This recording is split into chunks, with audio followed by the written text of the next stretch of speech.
নমস্কার। আজ 19শে ফেব্রুয়ারি মহান ছত্রপতি শিবাজির জন্মজয়ন্তী উৎসব।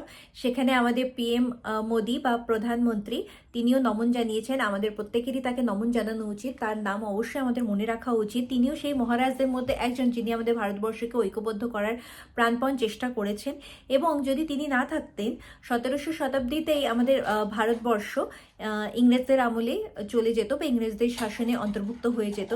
তার কারণেই তিনি পর্তুগিজ, ইংরেজ, মুঘলদের সঙ্গে একসঙ্গে লড়াই করেছেন এবং তার জীবৎকালে ইংরেজদের অন্তত আসতে দেননি পর্তুগিজদের সঙ্গে কিভাবে জোটবদ্ধ হওয়া যায়, তারা যাতে আমাদের ভারতবর্ষে না আক্রমণ করে সেই ব্যবস্থাও করেছেন। কারণ পর্তুগিজদের মনে রাখতে হবে ওরা জলে যুদ্ধ করতে পারদর্শী ছিল এবং মুঘলরা ছিল ডাঙায় বা স্থলে যুদ্ধে পারদর্শী। তো একসাথে তাদের সঙ্গে লড়াই করেছেন এবং প্রত্যেকের ভারতের সেই সময় দক্ষিণ ভারত বলুন বা পূর্ব ভারত বলুন তাকে রক্ষা করেছে বিদেশি আক্রমণ থেকে।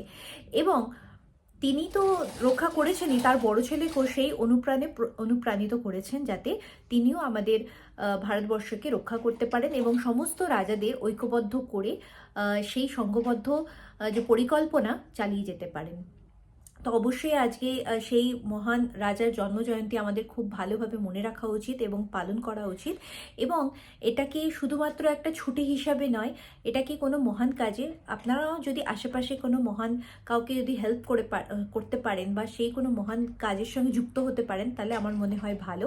আমি ব্যাস আমাদের বাংলার মধ্যে এই এটা একটা ভিডিও প্রচার করা নিয়ে আমি সেই একটা ছোট্ট কাজে যুক্ত হলাম বা ছোট্ট একটা কাজে অংশগ্রহণ করলাম বলতে পারেন। আমি আমার ভিডিওর মাধ্যমে তাকে আজ প্রণাম জানালাম, শ্রদ্ধা জানালাম। তাছাড়া আজকালকার যুগের জানি না আমাদের জেনারেশন কত তাকে নিয়ে পড়াশোনা করেছেন বা এই ধরনের টপিক নিয়ে পড়াশোনা করছেন। তো আমি তার মধ্যে একজন, আমার এই ভিডিওর মাধ্যমে একটা ছোট্ট পরিধিও যদি একটু জাগ্রত হয় সেটাতেই আমি আমাকে ধন্য মনে করব যে একজন অন্তত যদি সেই কথা নিয়ে একটু ভাবে বা আজকের সমাজে সেটা নিয়ে একটু চিন্তা ভাবনা করে। তো আজ এই অবধি, আবার আসবো নতুন ভিডিও নিয়ে, নতুন কিছু নিয়ে। তো নমস্কার।